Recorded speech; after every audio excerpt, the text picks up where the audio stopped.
Curso avançado de análise de investimentos, vídeo 8. E aí, pessoal, tudo bem? Meu nome é Vicente Guimarães. Vamos a mais uma aula. Vamos lá? Então, nessa aula, eu vou falar sobre passivo circulante e não circulante. Temos a nossa famosa classificação do ativo, né? Por ativo circulante, não circulante. Também o passivo, temos o passivo circulante, não circulante, o patrimônio líquido, né? Só para você lembrar dessa estrutura, onde no ativo temos os bens e direitos da empresa, tá? E no passivo as obrigações. Uma classificação que eu também gosto bastante é de pensar no ativo como o uso do recurso, como a empresa utiliza os recursos, e o passivo, a origem dos recursos. Então, essa origem pode ser o capital próprio, que é o capital dos acionistas, ou o capital de terceiros, tá bom?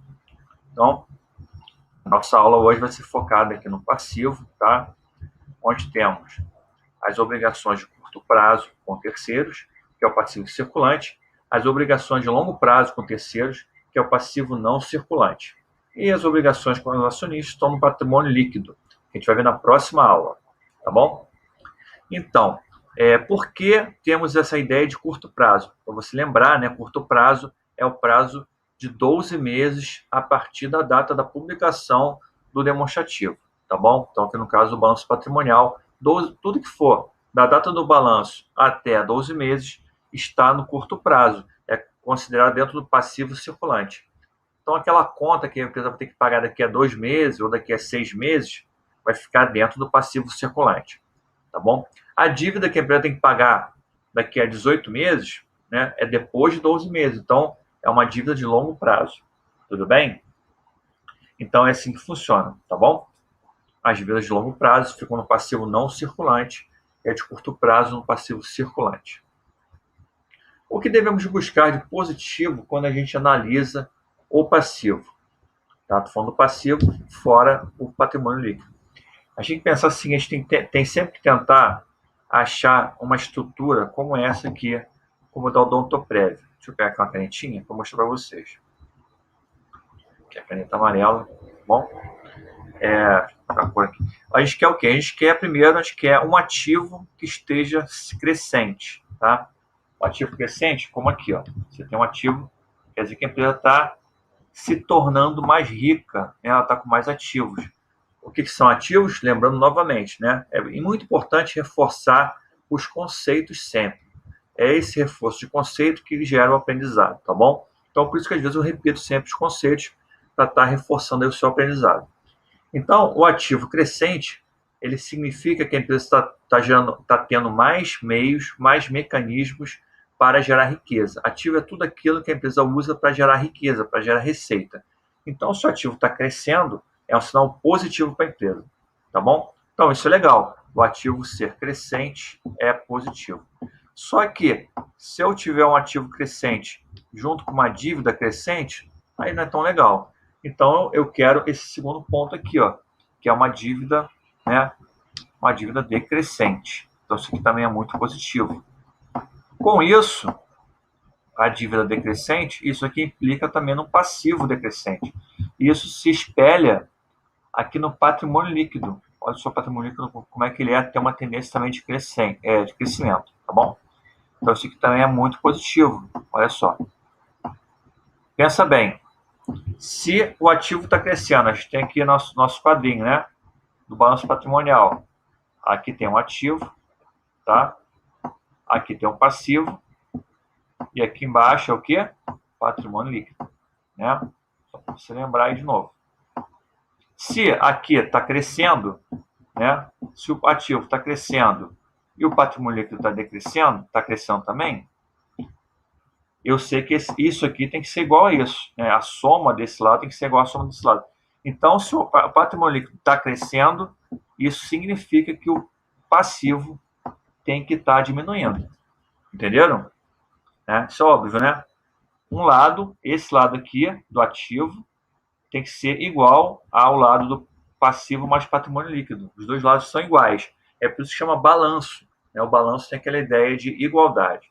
Então, se o ativo está crescendo e o PL está crescendo, como a gente viu aqui na figura, os dois estão crescendo, Então, obrigatoriamente, para equilibrar essa balança, o passivo está caindo. Então, o ideal, a figura ideal que a gente vai buscar no balanço é esse. Uma empresa que está aumentando suas fontes de geração de riqueza sem se endividar e está gerando mais capital para o acionista, mais riqueza para o acionista. Bom, aqui você tem também o exemplo da Grendene, ó, também tem essa configuração com ativo crescente e com patrimônio líquido. Opa, foi para o lado errado.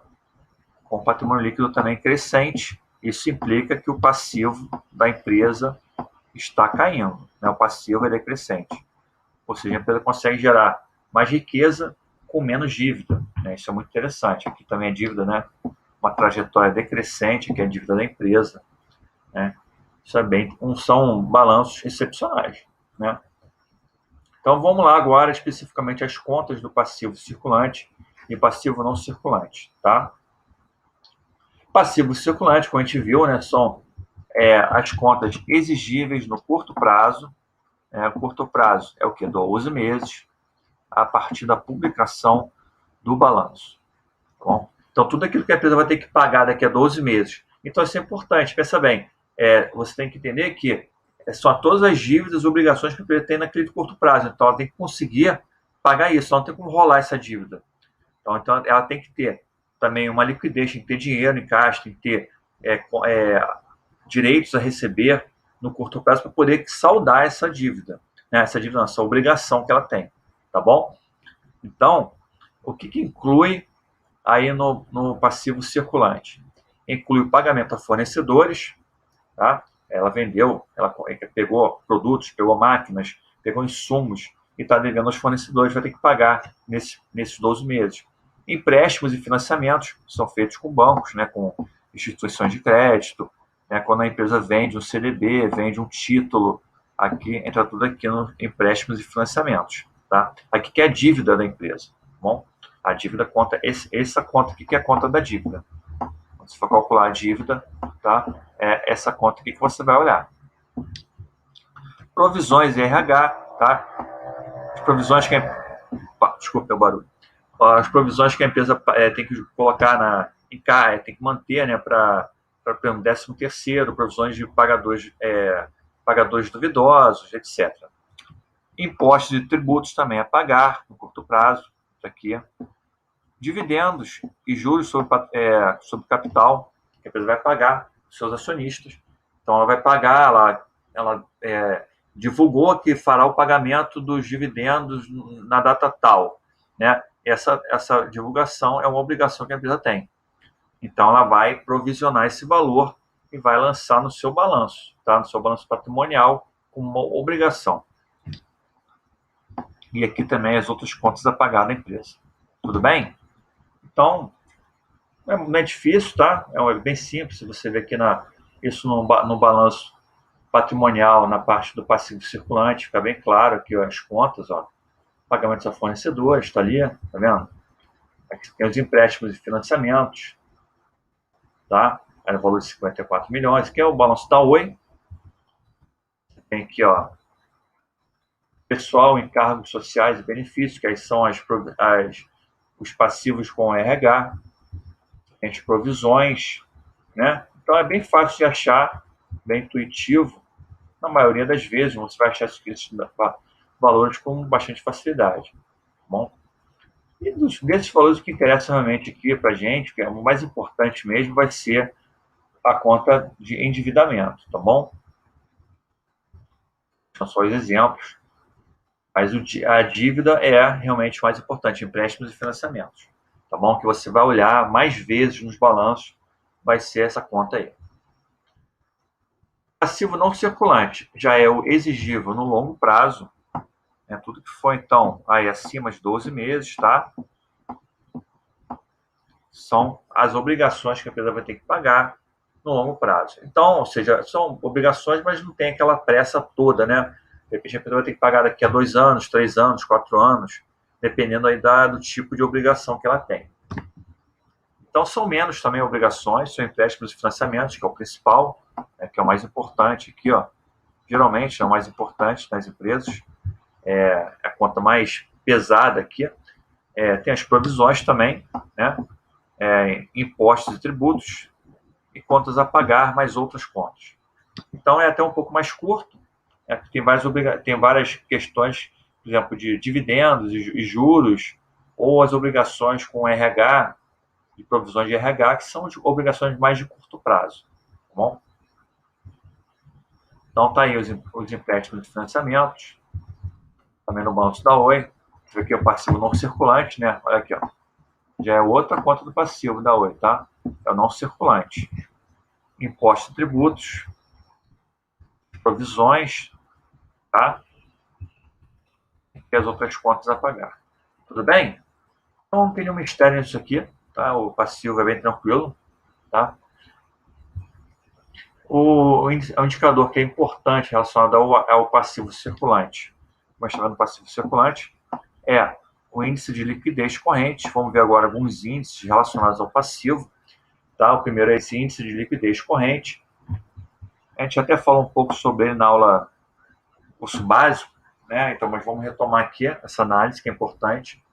O índice de liquidez corrente ele mede a capacidade da empresa cumprir as suas obrigações de curto prazo. Né? O que eu falei? O que é o passivo circulante? São as obrigações que a empresa vai ter que pagar no prazo de 12 meses. Entendeu isso? Então, para ela pagar essas obrigações no prazo essas obrigações de curto prazo, ela tem que ter recursos, ela tem que ter dinheiro de curto prazo. Concorda? Então, o índice de liquidez corrente mede exatamente isso.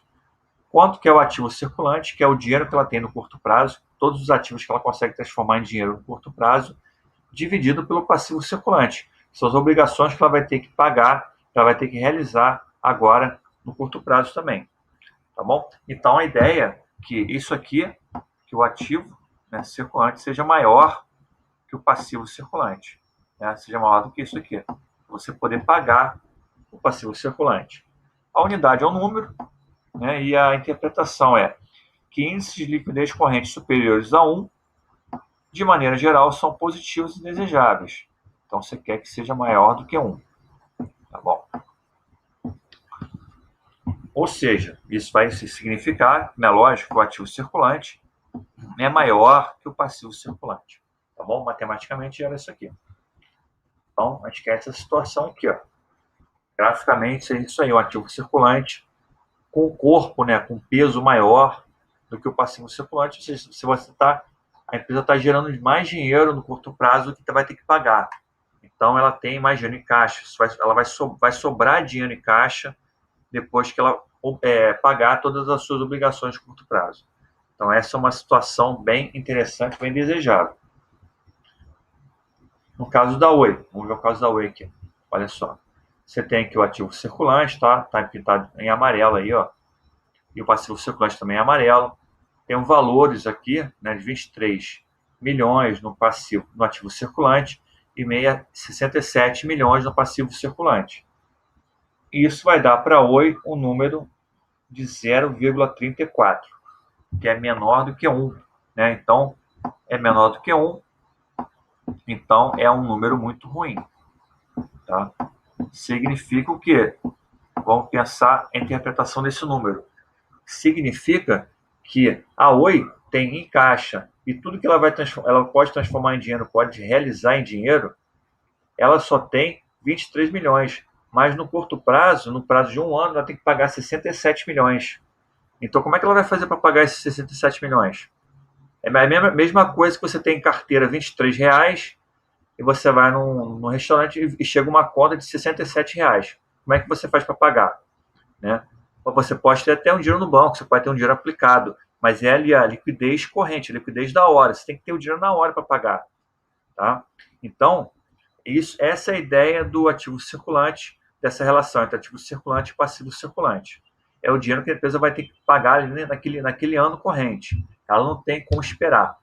Então, no caso da Oi, possivelmente ela vai ter que pegar um financiamento, vai ter que arrumar um empréstimo para poder pagar, né, essas suas obrigações, ou então vai ter que ficar devendo, né, vai dar um calote, tá bom?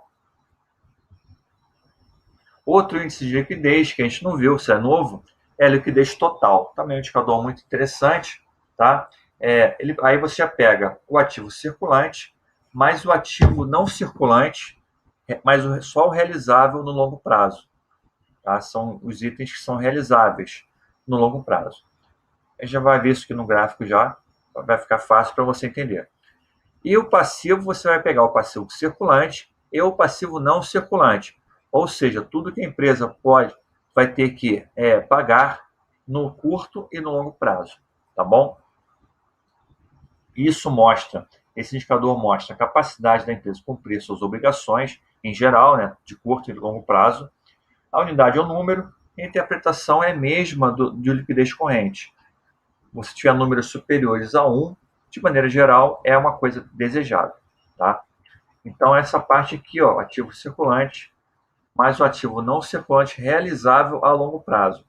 Ou seja, são os ativos que a empresa vai realizar, que a empresa vai tornar dinheiro, ela consegue transformar em dinheiro, mas no longo prazo. Tudo bem? Lembra que o ativo ele vai classificando, né? Os ativos mais líquidos ficam na parte de cima, né? O dinheiro fica aqui na parte bem de cima do ativo, né? Fica localizado aqui o dinheiro, tá? E na parte de baixo são os ativos menos líquidos, tá? Então, o ativo não circulante, que ele só vai poder se realizar daqui a um ano, no mínimo, né? Ele só vai poder se tornar dinheiro daqui a um ano, no mínimo. Então, por isso que chama realizável a longo prazo. Aqui é o não realizável, tá? Mesma coisa no passivo. Você pega aqui o passivo circulante e o passivo não circulante. São as obrigações de curto prazo, que a empresa vai ter que pagar, curto prazo, e as obrigações de longo prazo, tá? Tá aqui, longo prazo. Tudo bem? E por que não, a parte de baixo não entra? Por quê? Como eu falei, aqui é o ativo não realizável e aqui é o passivo não exigível, que é o patrimônio líquido da empresa. Tá? A empresa não deve pretender vender o seu ativo não realizável, o seu imobilizado, o seu intangível, como também não pretende realizar, né, o não exigível, que é o patrimônio líquido. Tá bom? Então, liquidez total considera apenas essas contas aí. É tudo que ela consegue transformar em dinheiro e tudo que ela tem que pagar como obrigações. Tá bom? Então, vamos ver aqui um exemplo, tá? Você tem aqui nesse canto amarelo, tá? No ativo, você tem o circulante, ó, que está esse valor aqui, 1 bilhão 198 milhões, e o não circulante aqui, tá bom? Então vai ficar na parte de cima da nossa expressão, nossa equaçãozinha. Aqui, ó. E do lado de lá está o passivo circulante e o passivo não circulante, tá? Tá aqui, ó, nessa parte de baixo da nossa expressão da fração aqui. Então você vai ter o resultado, né? Aqui é um cálculo. Então vai dar um número de 1,28, que é o índice de liquidez total dessa empresa, que é maior do que 1, tá? Você vê que a empresa então está com um bom indicador de liquidez. Interpretação é a seguinte: se a empresa pegar todos os itens que ela tem, que ela pode realizar no curto e longo prazo, ela consegue pagar todas as suas obrigações de curto e longo prazo, e mesmo assim ainda sobra dinheiro. Então é uma situação de conforto, né, financeiro para essa empresa.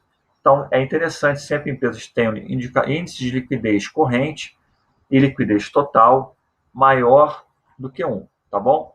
Isso não significa que empresas que tenham índice de liquidez menor do que 1 seja uma porcaria, tá bom?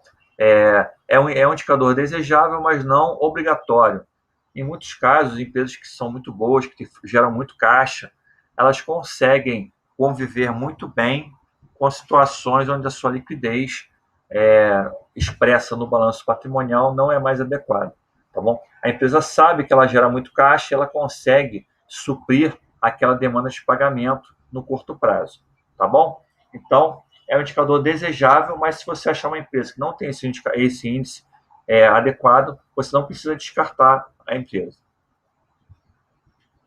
Outro indicador bacana é o coeficiente de obrigações com terceiros. Você pega todas as obrigações que a empresa tem, que é o passivo, né? E você vai dividir isso pelo passivo total. É isso aqui, ó, coeficiente de obrigações com terceiros, que é o passivo, que são todas as obrigações que a empresa tem com terceiros, você vai dividir pelo passivo total, que é o total de obrigações da empresa, tanto com terceiros quanto com o acionista, né? Então, é essa a equação. A interpretação é qual o percentual do passivo, que são todas as obrigações da empresa, que é formado por obrigações com terceiros, tá bom? Esse indicador deve ser relativizado em empresas com PL e dívidas pequenas, tá bom? Então, você tem que relativizar quando a empresa tem um PL muito pequeno. Então, às vezes, geralmente, esse número vai dar um número muito grande, vai distorcer um pouco. A unidade é o percentual e a interpretação é quanto menor, melhor. Então, se quanto menor, melhor, por isso que eu falei do PL. Se o PL da empresa for muito pequeno, e como ele está, né, está relacionado aqui ao passivo total, o passivo total é o passivo mais o PL, tá bom? Então, vamos lembrar disso. E aqui é só o passivo. Então, se esse PL aqui, se essa parte da equação for muito pequenininha, o que acontece? Esse número aqui vai ficar grande, entendeu? Então, vai ficar distorcido. Mas vamos ver no exemplo aqui. Esse aí é o balanço patrimonial da Múltiplos, tá? É parte do passivo. A gente vai ver o seguinte. Passivo total, tá aqui, tá? Aqui temos o passivo circulante e não circulante. Então, somando aqui, deixa eu pegar aqui a canetinha. Um minutinho. Sumiu aqui. Temos aqui, né? Somando, aqui temos o passivo circulante, passivo não circulante, e vamos dividir pelo passivo total, que é esse valor aqui, 2,236. Vai dar, então, uma proporção de 90%. Então, ou seja, 90% do passivo da Múltiplos é formado pelo passivo circulante e passivo não circulante. Esse número aqui ficou bem alto, né? Então, ficou um número bem alto, porque o passivo circulante, o patrimônio líquido, né, da Múltiplos é bem pequeno em relação ao valor aqui do seu passivo total. Então, vamos fazer um exercício agora para a Grendene. Então, você vai calcular para a Grendene os 3 índices que a gente aprendeu aí na aula de hoje, tá? O índice de liquidez corrente, índice de liquidez total e o coeficiente de obrigações com terceiros, tá bom? Então, vamos fazer daquela mesma forma. Você tenta fazer, né, com base no arquivo que você baixou em Excel, e daqui a pouco você volta aqui. Vamos lá, então? Então, vai lá. Ok? Terminou aí? Conseguiu fazer? Então, vamos tentar fazer junto, tá bom? Então, é bem fácil, tá, gente? Só para vocês pegarem a prática desse tipo de trabalho. Aqui temos, então, o balanço patrimonial da Grendene. Então, eu botei aqui o Excel, botei praticamente, copiei e colei aqui na tela, tá? Então, vamos ver aqui o liquidez corrente, que é o ativo circulante, tá aqui, ó, o valor já está dado, dividido pelo passivo circulante, tá? Então, tá aqui, 2.873 dividido por 523, vai dar um índice de liquidez corrente bem elevado, né? Da Grendene. Acima de 1 é muito bom, então já temos aí 5,5,5, né?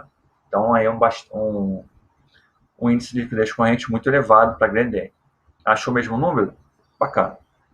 Então, vamos para o próximo, que é a liquidez total. Aí já pegamos o ativo circulante, e o ativo realizável no longo prazo. Então, vamos ver aqui, no lado do ativo, ó, temos aqui o circulante, que é 2.873, e o realizável no longo prazo, que é o 461. Tudo bem? E no lado do passivo, é o passivo circulante, que é o 523, e o passivo não circulante, que é o 33996. Tá aqui, tá? Eu botei o 34 aqui, arredondei para 34. Ó, tá tudo aqui. Então, botei aqui, né, sem os zeros, cortei 3 zeros para ficar mais fácil o cálculo.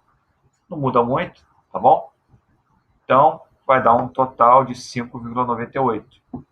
Também é um índice de liquidez total bastante elevado, né? Bem maior. Se fosse maior do que 1, já estava ótimo. Então, está bem maior do que 1, 6 vezes maior do que 1. Então, é uma empresa que tem bastante caixa, bastante liquidez, né? Tem pouca dívida, poucas obrigações com terceiros. Então, é uma empresa muito bem estruturada, a Grendene. Vamos ver agora coeficiente de obrigações com terceiros. Tá? A gente pega aqui o passivo dividido pelo passivo total. Então está aqui, né? Passivo pelo passivo total, a fórmula, vezes 100 para gerar o número percentual. Então vai ficar 523 dividido por 3.789 vezes 100 vai dar 13%, tá? Que é um número bem razoável, bem baixo, né? Ou seja, de todo o passivo que ela possui, a grande parte desse passivo é o patrimônio líquido da empresa, tá bom? Então, isso é um número bem interessante, tá?